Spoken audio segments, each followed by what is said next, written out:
नमस्कार। ग्रामीण महिला विद्यापीठ एकलव्य चैनल पर आप सभी का स्वागत है। कक्षा 12 राजनीति विज्ञान खंड व भारत में शासन व लोकतंत्र से पाठ 3 भारत की संघीय व्यवस्था के आधारभूत तत्व। आज हम भारत की संघीय व्यवस्था के बारे में पढ़ेंगे। वीडियो पसंद आए तो लाइक कीजिए और हमारे चैनल को सब्सक्राइब करना ना भूलें। संघीय शासन प्रणाली के अंतर्गत शासन का संचालन केंद्र और उसकी विभिन्न इकाइयों के द्वारा होता है। जो संघीय शासन प्रणाली है उसके अंतर्गत शासन का संचालन किसके द्वारा होता है? केंद्र व उसकी विभिन्न इकाइयों के द्वारा। संघीय शासन का निर्माण प्राय कितने प्रकार से किया गया है? 2 प्रकार से होता है। जो संघीय शासन है उसका निर्माण 2 प्रकार से होता है। वर्तमान में सफल संघीय देश, जिन देशों में संघीय शासन सफल रहा है उन देशों में संयुक्त राज्य अमेरिका, ऑस्ट्रेलिया, रूस, कनाडा व भारत है। जिन देशों में संघीय शासन क्या रहा है, सफल रहा है, उन देशों में संयुक्त राज्य अमेरिका, ऑस्ट्रेलिया, रूस, कनाडा व भारत है। भारतीय संविधान में संघवाद के स्थान पर राज्यों का संघ शब्द का प्रयोग किया गया है। जो भारतीय संविधान है उसमें संघवाद के स्थान पर कौन से शब्द का प्रयोग किया गया है? राज्यों का संघ शब्द का प्रयोग किया गया है। संविधान लागू होने पर भारत में एक केंद्रीय सत्ता, 14 राज्य, एक प्रांत की सत्ता स्थापित करके संघीय ढांचे को मूर्त रूप प्रदान किया गया है। जो संघीय ढांचे का जो मूर्त रूप जो दिया गया है, संघीय ढांचे को जो निर्माण किया गया है वह किसके?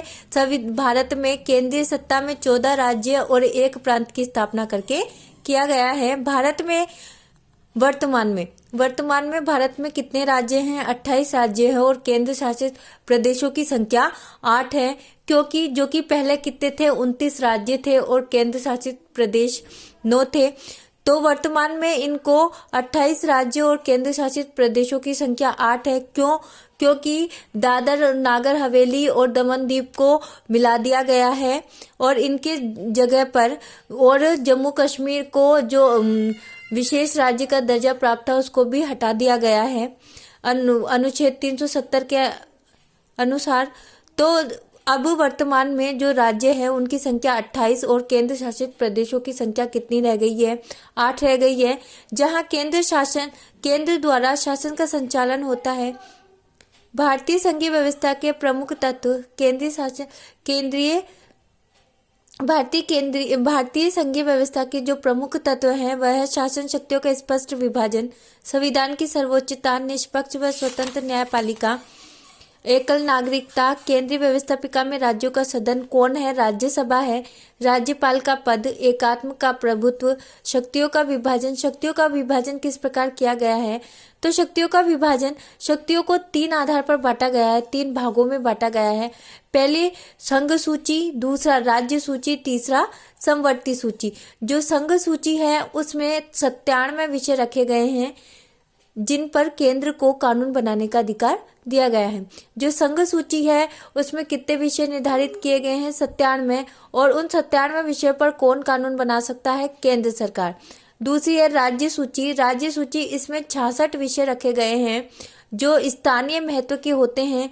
इन पर राज्यों को कानून बनाने का अधिकार दिया गया है। जो राज्य सूची है उनमें 66 विषय रखे गए हैं और वह सारे विषय किसके महत्व के हैं? स्थानीय महत्व के होते हैं। और इन विषयों पर कौन कानून बना सकता है? राज्य सरकार। समवर्ती सूची में ऐसे 47 विषय रखे गए हैं जिन पर केंद्र व राज्य दोनों क्या बना सकते हैं? दोनों को कानून बनाने का अधिकार दिया गया है। संघात्मक सरकार का जो अर्थ है वह क्या है? तो संघवाद अंग्रेजी भाषा के फेडरलिज्म शब्द का हिंदी अनुवाद है। संघवाद को अंग्रेजी में फेडरलिज्म कहा जाता है जिसकी उत्पत्ति लैटिन भाषा के फोडर शब्द से हुई है। और उसकी फेडरलिज्म की उत्पत्ति किससे हुई है? लैटिन भाषा के फेडर शब्द से हुई है, फोडर शब्द से, जिसका अर्थ है संधि व समझौता। और फोडर्स का अर्थ क्या है? संधि व समझौता। जब 2 या 2 से अधिक स्वतंत्र राज्य मिलकर एक समझौते द्वारा अपने लिए सामान्य सरकार की स्थापना करते हैं और अपने आंतरिक क्षेत्र में स्वतंत्र रहते हैं, वह संघात्मक सरकार कहलाती है। कौन सी सरकार को हम संघात्मक सरकार कहेंगे?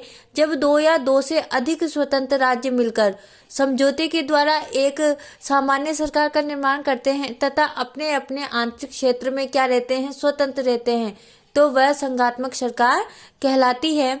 भारत की जो संघीय व्यवस्था है, भारत की संघीय व्यवस्था किससे प्रभावित है? कनाडा से।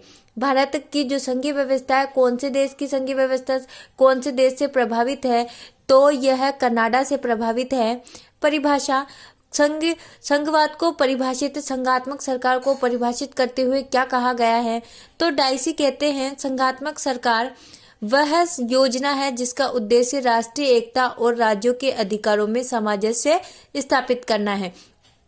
डाइसी संघात्मक सरकार को परिभाषित करते हुए कहते हैं कि ऐसी योजना जिसका उद्देश्य क्या है? राष्ट्रीय एकता और राज्यों के अधिकारों में सामंजस्य स्थापित करना, उनमें समन्वय बनाए रखना, क्या कहलाता है? संघात्मक सरकार है।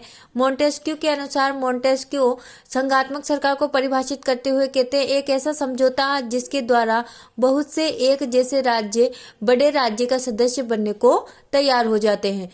क्या इसमें क्या है कि बहुत से ऐसे राज्य जो एक बड़े राज्य के सदस्य बनने को तैयार हो जाते हैं, वह संघात्मक सरकार कहलाती हैं। भारतीय संघवाद को सुदृढ़ करने के लिए केंद्रीय व्यवस्थापिका अर्थात संसद के उच्च सदन राज्यसभा को राज्य की प्रतिनिधित्वात्मक संस्था के रूप में स्थापित किया गया है। कि जो केंद्रीय व्यवस्थापिका मतलब संसद के उच्च सदन, संसद का उच्च सदन कौन सा है? राज्यसभा। और निम्न सदन कौन सा है? लोकसभा। जो संसद का उच्च सदन है कौन सा? राज्यसभा। उसको राज्य की प्रतिनिधित्वात्मक संस्था के रूप में स्थापित किया गया है। जो राज्य की प्रतिनिधित्वात्मक संस्था के रूप में किसको स्थापित किया गया है? संसद के उच्च सदन राज्यसभा को। संघीय शासन प्रणाली के गुण, संघीय शासन प्रणाली के निम्नलिखित गुण बताए गए हैं। तो राष्ट्रीय एकता में वृद्धि करना, निर्बल व छोटे राज्यों के लिए उपयुक्त होना, स्थानीय संस्थाओं को प्रोत्साहन देना, निरंकुशता का अभाव, विश्व बंधुत्व की भावना पर बल देना, शक्ति पृथक्करण के सिद्धांत का व्यवहारिक रूप। ये क्या है? संघीय शासन प्रणाली के गुण है कि यह क्या करता है? राष्ट्र की एकता में वृद्धि करता है, निर्बल व छोटे राज्यों के लिए इसको उपयुक्त माना गया है। संसदीय स्थानीय जो संस्था है उनको इससे क्या मिला है? प्रोत्साहन मिला है। निरंकुशता का अभाव हो गया है, विश्व बंधुत्व की भावना पर बल दिया गया है और शक्ति पृथक्करण के सिद्धांत को व्यवहारिक रूप में अपनाया गया है। ये क्या है? संघीय शासन प्रणाली के गुण हैं। संघीय शासन प्रणाली के दोष, तो संघीय शासन प्रणाली के दोष निम्नलिखित हैं। संघीय शासन व्यवस्था संकट काल में अनुपयुक्त होती है। संघीय शासन व्यवस्था केवल बड़े देशों के लिए उपयुक्त होती है तथा छोटे देशों के लिए क्या होती है? अनुपयुक्त होती है। संघीय शासन व्यवस्था में दो प्रकार की सरकारें होती हैं जिससे धन का अपव्यय होता है। संघीय शासन व्यवस्था में क्या होता है? दो प्रकार की सरकारें होती है, धन भी ज्यादा खर्च होता है। संघीय शासन व्यवस्था में नागरिक को दोहरी नागरिकता प्राप्त होती है, संघ के अस्तित्व को खतरा उत्पन्न हो जाता है। जिससे क्या होता है? संघीय शासन व्यवस्था में राज्य की नागरिकता और देश की नागरिकता केंद्र सरकार के द्वारा और राज्य सरकार के द्वारा उसको दोहरी नागरिकता प्राप्त हो जाती है और जो क्या करती है? संघ के अस्तित्व को खतरा उत्पन्न कर देती है। वैधानिक संघर्षों का उत्पन्न भय बना रहता है और वैधानिक संघर्षों का क्या बना रहता है? भय बना रहता है। कठोर शासन व्यवस्था है जिसमें सरलता से परिवर्तन नहीं किया जा सकता। संघीय शासन क्या है? एक कठोर शासन व्यवस्था है जिसमें सरलता से, आसानी से हम किसी भी प्रकार का कोई परिवर्तन नहीं कर सकते। भारतीय संविधान ने अनुच्छेद 248 के अनुसार अवशिष्ट शक्तियां केंद्र सरकार को प्रदान की है।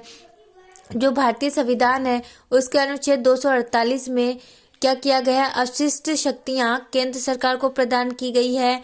यह व्यवस्था भारतीय संविधान में कनाडा के संविधान से ली गई है। जो अवशिष्ट शक्तियां किसको प्रदान की गई है? केंद्र सरकार को।